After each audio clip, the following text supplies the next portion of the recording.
comme niñ koy defee tous les matins dañuy door ak seen journal la une bés bi le jour mi nga xamante ni mi ngi fësal nataalub Ousmane Sonko daal di revenir ba tey ci verdict bi ne 6 mois avec sursis et risque d'inéligibilité. Sonko résiste, tense résistance. Macky, nul ne peut m'empêcher d'être candidat.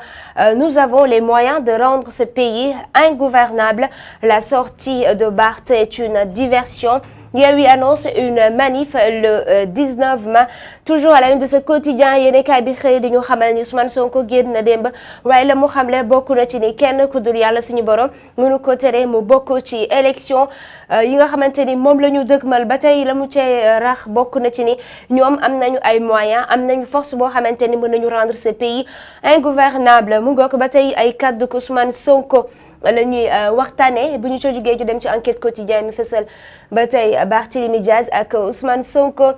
Le front de trop Sonko et Pastef vers Barthélémy Diaz. Après la sortie au vitriol de Barth, Sonko et Yewwi Askan Wi ont pris la parole pour calmer le jeu. Sonko se prononce encore à la une de Enquête quotidien. On peut avoir des divergences, mais nous avons nous tous même adversaire. Ousmane Sonko la mu xamle moo di ba léegi ñoom ci seen biir Yewwi Askan Wi war nañoo mën a am ay jàppante maanaam mën nañoo bañ a bokk ay idée mais tamit nañu xam ne benn jàmmaarloo kese la ñu am mooy benn adversaire muy ki nga xamante ni moom la ñu jàpp ne mooy njiitu réew mi. Khalifa Sall ba tey addu ci xëtu yéenekaay bi la mu xam ne bokk na ci nous discutons de tout que personne ne s'imagine que nous allons nous disloquer. Moustapha Tine encore à la une de ce journal. Nous avons un président à élire, un pays à transformer. ba tey seeni kaddu ci xëtu yéenekaay bi ki nga xamante ni moo di Khalifa Sall nee na bu ñu yaakaar ne benn yoon ñoom daañu xaajaloo ci seen biir. ba tey ñu dem ci l'observateur yéenekaay groupe Futur Média mi ngi àddu jëmale ci langue politique gi ba tey mu xamle ni Sonko Barth les enjeux du duel, ils n'ont plus intérêt à être ensemble et n'importe quelle étincelle peut mettre le feu aux poudres.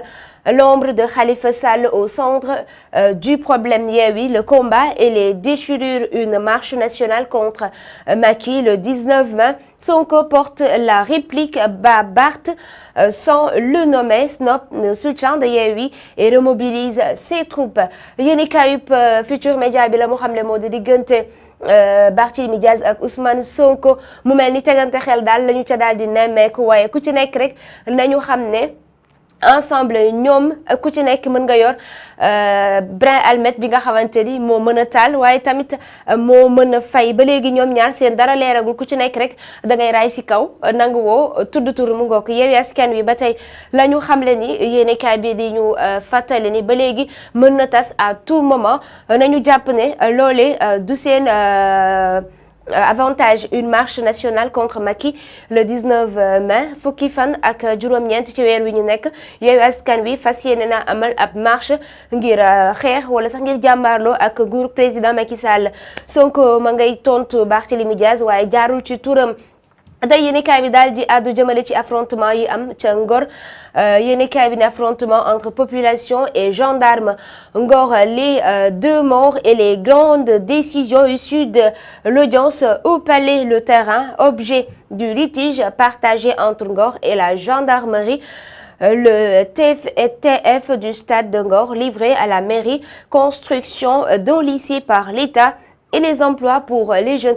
Yéenekaay bi di ñu xamal ba tey la xew ca Ngor ñaari nit jot nañ ca ñàkk seen bakkan waaye tamit ay nit am nañ ca ay gaañu ñu am ca ay dégâts matériels. Yéenekaay bi di kaat nu mu gën a yaatoo ci li nga xamante ni moo fa xew. ba tey tribunal de Dakar, un homme envoyé en prison pour avoir volé 1500 francs de son patron. Les minutes du procès de l'affaire du bateau des 750 kg de cocaïne. Les accusés risquent 10 ans de réclusion criminelle. ba tey yéenekaay Futur Média bi di ñu xamal ne benn nit daal moo daal di sàcc ñu toll ci ñetti téeméer ab patron ñu daal di koy yóbbu ca tribunal fa ma xana doone benn mu ngokk bu ñu ci jógee ñu dem ci tribune quotidien mi àddu jëmale ci Khalifa Sall soutien à Ousmane Sonko à quel Khalifa Sall se fier yéenekaay bi ne Ousmane Sonko ak Khalifa Sall ba tey Khalifa Sall ma ngay firndeel ne ma ngay ànd ak jox na loxo ki nga xamante ni moo di Ousmane Sonko waaye ban Khalifa Sall la ñuy wax l'ancien maire de Dakar prêt à dialoguer avec Macky Sall pour sa candidature et réitère son soutien au leader de Pastef.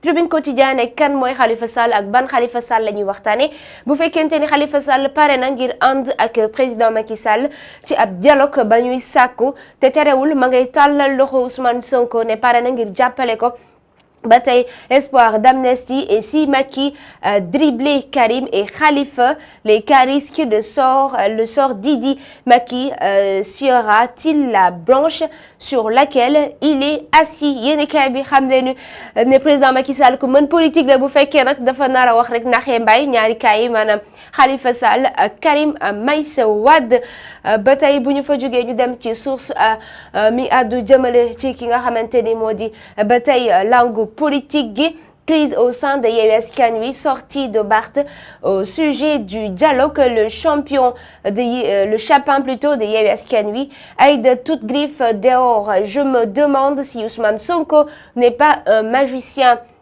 Il faut que nous soyons dignes pour reconnaître à cet homme son titre de champion. Ba tey ay kaddu kay dëmbo te je suis ferme Yewwi Askan Wi n'a jamais été mise au courant de ce dialogue. Personnellement, j'ai honte de partager la table du dialogue avec Macky Sall alors que Bassirou Diomaye Faye est en prison. Le leader de Pastef, lors de sa sortie post-condamnation, il n'existe pas de créature humaine sur terre qui peut m'empêcher d'être candidat. Ba tey ay dembo ci ay kàddoom la ñu fësal ci xëtu source la mi xamle moo di ndax Ousmane Sonko nitu kese la te it nañ ko nangul bu baax a baax ku yàlla may la ba tey ay dembo di xamle ni li ay kàddoom leer na benn membre bu Yewwi Askan Wi d'accordul woon daañu dem ci ab dialogue te it moom li nga xamante ni moo ko engagé nee na rus na toog ak président Macky Sall ci ab table di wax waxu dialogue alors que Bassirou Diomaye Faye ma nga ca loxol yoon ba tey le leader de Pastef la mu xamle moo di amul kenn ku dul yàlla suñu borom koo xam ne mën na ko tere mu bokk ci yile élection ñu daal di dëgmal critique quotidien ba tey alliance contre nature coalition de façade le faux jeu politicien quitte à s'allier avec le diable pour parvenir à leur fin. Les hommes politiques qui n'ont de conviction que leurs intérêts du moment ne se privent pas de nouer de grands ensembles à l'approche d'échéances décisives. Seulement, même si ces entités parviennent à accrocher un électorat considérable, comme c'est le cas de Yewwi Askan Wi, la moindre secousse risque de faire désordre. Et entre égaux surdimensionnés et agenda caché, les coalitions ne durent que le temps d'une rose. Yewwi Askan Wi sort de sa torpeur. Pastef dénonce un verdict du palais ADD pour redorer le blason du CESE. Ba tey critique daal di addu jëmale ci langue politique gi la mu xamle moo di politique politicienne bi nga xamante ni moom la ñu nemmeekoon ci réewum Sénégal ba tey jugi fi ku ci nekk si ñoom rek da ngay xëcc jëmale ci sa boor li la ñor mooy say propre intérêt loolee la ñu ko daal di xamle ba tey ñu daal di desandi ci bile yéenekaay mi daal di addu jëmale ci professeur Mboup mi nga xamante ni dañu ko daal di primé yéenekaay bi loolee la daal di xëyee mais ba tey yamu ca ma nga dem ci ñaari nit yi nga xamante ni ñàkk nañu seen bakkan ca Ngor xam naa daañu ko gën a yaatal ci suñuy actualité ba tey tamit yéenekaay bi di Libération mi ngi ñëw ci jàmbaarloo ngi amoon ca Ngor Libération titre en rouge affrontement entre population gendarme autour de l'érection d'une caserne. Voilà, la situation dégénère à Ngor, nous renseigne toujours Libération. Au moins un mort confirmé, plusieurs blessés enregistrés dans les deux camps. L'hôtel Ngor Diarama transformé en champ de bataille. Des manifestations ont aussi écarté dans la soirée Wakam et Yoff des dignitaires lébou reçus hier soir au palais. Yéenekaay bi di ñu xamal ni bu fekkente ni wér na ba wér mën nañu jàpp ne benn nit ñàkk na bakkanam ca manifestation yi nga xamante ni amoon na ni ki démb foofee ca Ngor. Yéenekaay bi ba tey mi ñuy xamal ni am na ñoo xamante ni am nañu ca ay gaañu mu nekk ci ñi nga xam ñooy manifestants yi comme mu nekk ci ñi nga xamante ni ñooy takk der yi. Hôtel bi nga xamante ni noo nekk ca Ngor Diarama daal dinañu koy transformé en champ de bataille maanaam def nañ fa loo xamante ni rek bokkoowul wala méngoowul ak la ñu fa daan faral di gis ba tey niki démb foofee ca Wakam ak Yoff tàngoor na jër. am na ñoo xamante ni nag jot nañoo dem ca palais ngir jàkkaarloo ak président Macky Sall jéema andi waxtaan ci lu ni mel. Préparatif de la Tabaski 2023, le gouvernement mobilisé pour un bon approvisionnement en moutons. 13 recommandations formulées hier après un conseil interministériel sur les préparatifs de la Tabaski. Mu mel ni nguurug Sénégal jug na temm ngir jàppale askan wi ngir ñu mën a am lu doy ci wàllum xar ngir ñu mën a waajal bu baax a baax li nga xamante ni moo di jullik Tabaski. mu ngoog lii quotidien ba tey moom ma nga jëm ca affrontement ya amoon ca Ngor et titre en noir également Ngor affrontement entre la population et les éléments de la gendarmerie. 2 personnes tuées selon le président Ngor debout. Yéenekaay bi di ñu xamal ni ñaari nit dëggal lañu ko ñoo ñàkk seen bakkan niki démb ca jàmbaarloo ba doxoon ca diggante manifestant yeewoo ca Ngor ak takk der yi. ñaari nit jot nañ ca ñàkk seen bakkan. Président Macky Sall ba tey ma ngay woote dialogue ngir ñu mën a waxtaanee tolluwaayu réew mi. ba tey ñu delluwaat ci yëfu Ousmane Sonko contre la condamnation d'Ousmane Sonko. Yewwi annonce une manifestation le 19 mai. Yewwi Askan Wi ñu ngay waajal ab doxu ñaxtu fukki fan ak juróom-ñeent ci weer wi nga xamante ni ci la ñu nekk. ba tey Walf Quotidien ma ngay àddu comme ñëpp rek c'est xibaar la une de tous les journaux. Affrontement à Ngor ça dégénère. ba tey Ngor moom la fa nekk ma ngay ëpp nañu ca bàyyi xel bu baax a baax. Vente de riz, les frères Tall soldent leur compte à la barre, nous renseigne Walf Quotidien. ba tey le regard quotidien mu mel ni li ñëpp titré moom it ci la daal di àddu manifestation contre l'implantation d'une caserne de gendarmerie. Ngor à feu et à sang. 2 personnes auraient perdu la vie au cours de ces violents affrontements. Plusieurs blessés ont été enregistrés et beaucoup de dégâts matériels déplorés. Le président Macky Sall appelle au dialogue. ba tey ñuy seen kàdduk Aïda Mbodj ci xëtu yéenekaay bi.